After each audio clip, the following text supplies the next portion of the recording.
በስመ አብ ወወልድ ወመንፈስ ቅዱስ አሐዱ አምላክ አሜን። ሰላም አምላክ ምሳኹም ይኹን። ክቡራት ኣሕዋትና ሓትን ደቂ ተዋህዶ ከመይ ውዒልኩም? እግዚአብሔር ይመስገን ኢልና ክነመስግኖ እስከብዛ ሰዓት እዚኣ ደቂቃን ብሰላም ብጥዕና ገይሩ ዘፅንሐና ልኡለ ባህሪ እግዚአብሔር ኣምላኽና ክብርን ምስጋናን ይብፃሕዮ። እሺ ፍቁራተይ ኣብ ዝሓለፈ ዘፍጥረት ንባብ እስካብ ምዕራፍ 26 ርኢና ነርና። ሎማዓንቲ ደሞ 27 28 ክንርኢና። ነዚ ቻናል ሓደሽቲ ዝኾንኩም ሰብስክራይብ ብምግባር ቤተሰብ ኩኑ፣ ተከታተልትና ዝኾንኩም ደሞ የኽብረልና እናበልና ነዚ ቪድዮ ብላይክ ጀምርዎ፣ ሼር ድማ ይትረስዑ ናበልኩ ናብኡ ከብለኩም ሓቢርኩም ንፅንሑ ፍቁራተይ። ዘፍጥረት ምዕራፍ 27 ይስሐቅን ያዕቆብ ከም ዝባረኹ ኢሉ እዩ ዝጅምር። ይስሐቅ ኣሪጉ ኣዒንቱ ደኺመን መርኣይ ምስኣና ንኤሳው ነቲ ዓብዪ ወዱ ፀዊዑ ኣታ ወደይ በሎ። ንሱ ከዓ እኒአኹ በሎ። ሽዑ ንሱ እንሆ ሕዚ ኣሪገ እየ መዓዝ ከም ዝመውት እውን ኣይፈልጥን። ቤዛኻ ኣፅዋራ ሃደንካን መንቲካን ቀስትኻን ውሰድ እሞ ሕዚ ንበረኻ ወፊርካ ሃዴንካ ስጋ ምፀለይ እንተይሞትኩ ምእንቲ ክመረቀካስ ከምቲ ኣነ ዝፈትዎ ጥዑም ብልዒ ኣሰናዲኻ ምፀለይ በሎ። ርብቃ ከዓ ይስሐቅ ንኤሳው ወዱ ክዛረቦ እንተሎ ትሰምዕ ነበረት። ኤሳው ሃዲኖ ከምፅእ ናብ በረኻ ምስ ወፈረ ድማ ርብቃ ንወዳይ ያዕቆብ እንሆ ኣቦኻ ንሓውካ ኤሳው ቅድሚ ሞተይ በልዒ ኣብ ቅድሚ እግዚአብሔር ክምረቀካስ ሃዴንካ ጥዑም ብልዒ ኣሰናዲኻ ምፀለይ ኢሉ እንትዛረቦ ሰሚዐ ኣለኹ። ሕዚ ድማ ወደይ ከምቲ ኣነ ዝእዘካ ግበር፣ ናብተን መጓሰ ከይድካ ክልተ ፅቡቃት መሓስ ኣምፀለይ። ኣነ ከዓና ኣተን ከምቲ ኣቦኻ ዝፈትዎ ጥዑም ብልዒ ገይረ ከሰናድወሉ እየ። ንሱ ድማ በሊዑ ቅድሚ ሞቱ ምእንቲ ክምርቀካስ ነቦኻ ተቕርበሉ ኢኻ በለቶ። ያዕቆብ ከዓ ንንኡ ርብቃ እንሆ ሓወይ ኤሳው ፀጓር ሰብ እዩ፣ ኣነ ግና ቆርበተይ ልሙፅ ሰብ እየ። ምናልባሽ ኣቦይ እንተዳህሰሰኒ እሞ ከም ዘላገፅኩሉ ኮይነ ከይርከብ ኣብ ልዕለይ ከዓ ክንዲ ምርቃ መርገም ከየምፀለይ በላ። እንኦ ድማ ኣነ ዝብለካ ጥራሕ ግበር፣ ከይድካ ነተን ማሓሲ ኣምፀለይ እምበር መርገምካስ ኣባይ ይብፃሕ በለቶ። ከይዱ ድማ ኣምፀ ንንኦ እውን ሃባ። እንኦ ከዓ ከምቲ ኣቦኡ ዝፈትዎ ጌራ ጥዑም ብልዒ ኣሰናድወት። ርብቃ እቲ ምስኣ ኣብ ገዛ ዝነበረ ፅቡቅ ክዳውንቲ ዓብዪ ወዳ ኤሳው ወሲዳ ነቲ ንእሽተይ ወዳኒ ያዕቆብ ከደነቶ። ኣብ ኣይዳ እውን ኣብቲ ልሙፅ ክሳዱን ድማ ቆርበት እተን ማሓሲ ገበረትሉ። ሽዑ ነቲ ጥዑም ብልዕን ነቲ ዝሰንከተቶ እንጀራን ወዳ ያዕቆብ ኣብ ኢዱ ሃበቶ። ያዕቆብ ናብ ኣቦኡ ኣትዩ ኣቦይ በሎ። ይስሐቅ ድማ እኒሆ ወደይ ንስኻ መን ኢኻ በሎ። ያዕቆብ ድማ ነቦኡ ኣነ ኤሳው በኩር ወድኻ እየ፣ ከምቲ ዝበልካኒ ገይረ እኒሆ። ተስእ ቅንዕ ኢልካ እውን ተቐመጥ፣ ነፍስኻ ምእንቲ ክትምርቀኒ ከዓ ካብዚ ዝሃደንክዎ ብላዕ በሎ። ይስሐቅ ከዓ ንወዱ ወደይ ከመይ ኢልካ ክንድዚ ብቆልጡፍ ረኺብካ ኢሉ ጠየቆ። ንሱ ድማ እግዚአብሔር ኣምላኽካ ናባይ ስለ ዘቕረቦ እዩ ኢሉ መለሰሉ።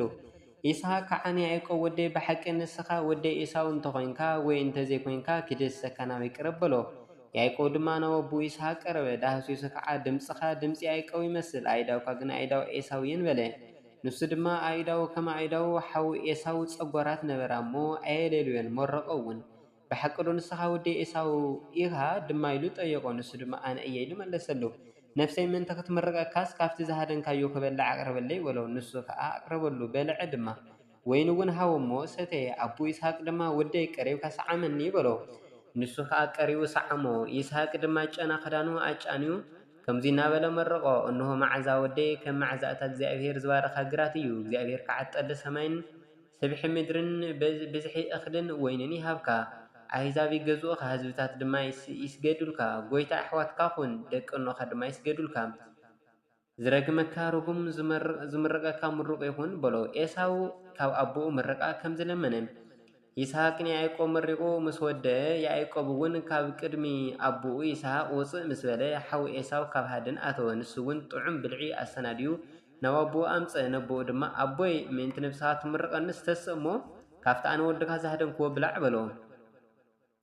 ኣቦ ይስሐቅ ድማ ንስኻ ከመን ኢኻ ኢሉ ጠይቆ። ንሱ ድማ ኣነ ኤሳው በኩር ወድኻ እየ ኢሉ መለሰ። ሽዑ ይስሐቅ የማና ደንገፀ እሞ እቲ ሃዲኑ ዝብላዕ ዘምፀለይ ኣነ ከዓ ገና ንስኻ እንተይመፃእካ በሊዐ ዝምረቕኩ ወደ ኣመን እዩ፣ ምሩቕ ድማ ክኸውን በለ። ኤሳው ቃል ኣቦኡ ምስ ሰምዐ የማና ዓዊሉ መሪሩ በኸያት በኸየ። ነቦኡ ከዓ ኣቦይ ናይ እውን መርቀኒ በሎ። ይስሐቅ ድማ ንምርቃኻስ ሓውካ መፂኡ ብተንኮል ወሲድዎ እዩ በሎ። ኤሳው ከዓ ያዕቆብ 2,000 ኣሰናኺሉኒ ቅድም ብኩርናይ ሕዚ ከዓ እንሆ ምርቃይ ወሰደ። በቀደሙስ እንተኾነ ስሙ ያዕቆብ ዶ ኣይኮነን? ንኣይ ከም ምርቃ ዶ ኣይተረፍካለይን ኢኻ በሎ። ይስሐቅ ከዓ መሊሱ ንኤሳው እንሆ ንሓውካ ጎይታኻ ገበርክዎ፣ ኩሎም ኣሕዋቱ እውን ኣገልገልቱ ክኾኑ ሃብክዎ፣ ብስርናይን ወይንን ድማ ሃፍተምክዎ። ሕዚ እሞ ወደይ ንኣኻ እንታይ ክገብረልካ እየ በሎ። ኤሳው ድማ ኣታቦይ ሓንቲ ምርቃ ጥራሕ ድያ ዘለትካ ናይ እውን ባ መረቀኒ በሎ። ኤሳው እውን ዓዊሉ ክበኪ ጀመረ። ኣቦ ይስሐቅ ድማ መሊሱ እንሆ መነባብሮኻ ካብ ስፍሒ ምድሪ ካብ ላዕሊ ካብ ዝርከብ ጠሊ ሰማይ ክኸውን እዩ። ብሰይፍኻ ክትነብር ንሓውካ ድማ ክትግዛእ ኢኻ። ምስ ተቃወምካዮ ኣርዑት ካብ ክሳድካ ክትድርቢ ኢኻ በሎ። ኤሳው ድማ ብዛዕባ እቲ ኣቦ ንያዕቆብ ዝሃቦ ምርቃ ንያዕቆብ ተቀየሞ። ኤሳው ከዓ ብሞት ኣቦይ እናሓዝነሉ ቅንያት ቀሪቡ እዩ እሞ ብድሕሪኡ ንያዕቆብ ሓዊ ክቀትሎ እየ ኢሉ ሓሰበ። ንርብቃ ድማ ሓሳብ ዓብይ ወዳ ኤሳው በፅሓ። ነቲ ንእሽተይ ወዳ ያዕቆብ ከዓ ኣፀዊዓ ምፀአቶ እንሆ ኤሳው ሓውካ ክቀትለካ ይደሊ ኣሎ። ሕዚ ከዓ ወደይ ኣነ ዝብለካ ግበር ተስ እሞ ናብ ሓወይ ላባ ናብ ምድሪ ካራን ህደም። ቁጣዕ ሓውካ ክሳዕ ዝዝሕል ነቲ ዝገበርካዮ ድማ ክሳዕ ዝርስዖ ንቁሩብ ግዜ ምስ ላባ ተቐመጥ። ሽዑ ልኢኸ ካብኡ ከምፀካ እየ ስለምንታይ ክልቴኹም ብሓንቲ መዓልቲ ስእነኩም በለቶ። ይስሐቅ ንያዕቆብ ናብ ላባ ከም ሰደዶም ርብቃ ከዓ ንይስሐቅ ብሰንኪ ኣጓላት ኬጢ ምንባረይ ጸላእኹ። ያዕቆብ ካብ ኣጓላት ኬጢ ካብ ኣጓላት እዛ ሃገር እዚኣ ከምዚኣተን ዝበለት ሰበይቲ ዘእቱ እንተኮይኑ ብህይወት ምንባር ናይ እንታይ እዩ በለቶ ይብል። ተወሳኺ ዘፍጥረት ምዕራፍ 28 ትንርኢ ዘለና ድማ ሽዑ ይስሐቅ ንያዕቆብ ፀዊዑ መረቆ ከምዚ ኢሉ ድማ ኣዘዞ። ካብ ኣጓላት ከነኣን ሰበይቲ ከይትእቱ ተንሲእካ ናብ ማእኸል ክልቲኦም ኣፍላጋት ናብ እንዳ ኣባ ሓጎኻ ባቱኤል ኪድ። ኣብኡ ከዓ ካብ ኣጓላት ኣኮኻ ላባ ሰበይቲ ኣቱ። እቲ ኩሉ ዝኽእል እግዚአብሔር ድማ ኣቦ ብዙሓት ህዝብታት ክትከውን ይባረኸካን የፍሪካን የብዝሐካን። እዛ ተሰዲድካላ ዘለኻ እግዚአብሔር ንኣብርሃም ዝሃቦ ምድሪ ምእንቲ ክትወርሳ ንኣኻን ንዘርእኻን በረከት ኣብርሃም ይሃብካ። ንዘርእኻ እውን ከማኻ ይስሐቅ ከዓ ንያዕቆብ ሰደዶ። ንሱ ድማ ናብ ማእኸል ክልቲኦም ኣፍላጋት ናብ እቲ ሶርያዊ ሓው ርብቃ እኖ ያዕቆብን ኤሳውን ናብ ዝኾነ ላባ ወዲ ባቱኤል ከደ። ኤሳው ካሊእ ሰበይቲ ከም ዘእተወ። ኤሳው ከዓ ይስሐቅ ንያዕቆብ ከም ዝመረቆ ካብኡ ሰበይቲ ከእቱ ድማ ናብ ማእኸል ክልተ ኣፍላግ ከም ዝሰደዶ ክምርቆ እንተለውን ካብ ኣጓላት ከነዓን ሰበይቲ ከይትእቱ ኢሉ ከም ዝኣዘዞ ያዕቆብ ድማ ትእዛዝ ኣቦኡን እንኡን ሰሚዑ ናብ ማእኸል ክልተ ኣፍላጋት ከም ዝኸደ ሰምዐ።